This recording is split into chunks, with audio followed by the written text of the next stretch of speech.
Mrs Twit has the shrinks. As soon as Mrs Twit sat down, Mr Twit pointed at her and shouted, "There you are!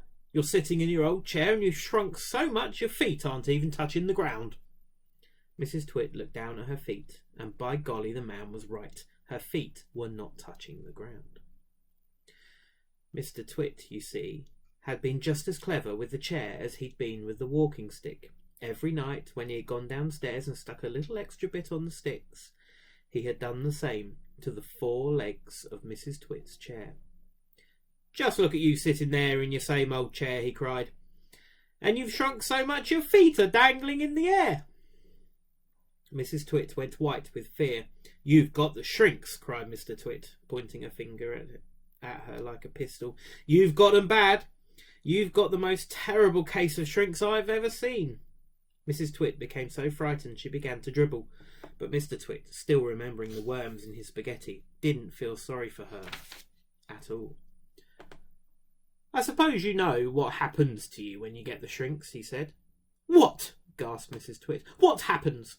"Your head shrinks into your neck, and your neck shrinks into your body, and your body shrinks into your legs, and your legs shrink into your feet, and in the end there's nothing left except a pair of shoes and a bundle of old clothes." "I can't bear it," cried Mrs Twit. "It's a terrible disease," said Mr Twit, "the worst in the world." "How long have I got?" cried Mrs Twit. "How long before I finish up as a bundle of old clothes and a pair of shoes?" Mr Twit put on a very solemn face. "At the rate you're going," he said, shaking his head sadly, "I'd say not more than 10 or 11 days. "But isn't there anything we can do?" cried Mrs Twit. "There's only one cure for the shrinks," said Mr Twit. "Tell me," she cried. "Oh, tell me quickly." "We'll have to hurry," said Mr Twit. "I'm ready. I'll hurry. I'll do anything you say," cried Mrs Twit.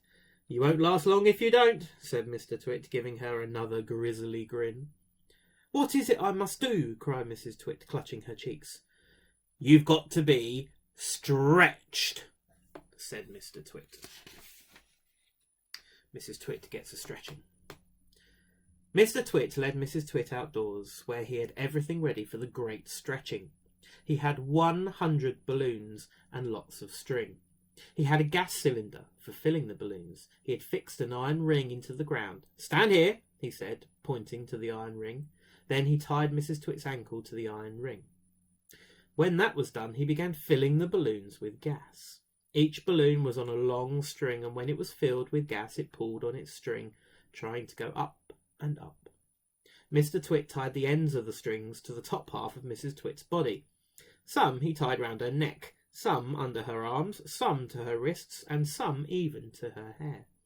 Soon there were 50 coloured balloons floating in the air above Mrs Twit's head. "Can you feel them stretching you?" asked Mr Twit. I can, cried Mrs Twit. "They're stretching me like mad."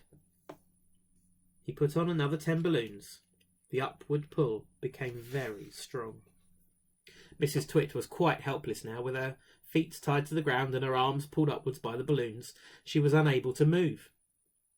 She was a prisoner, and Mr Twit had intended to go away and leave her like that for a couple of days and nights to teach her a lesson.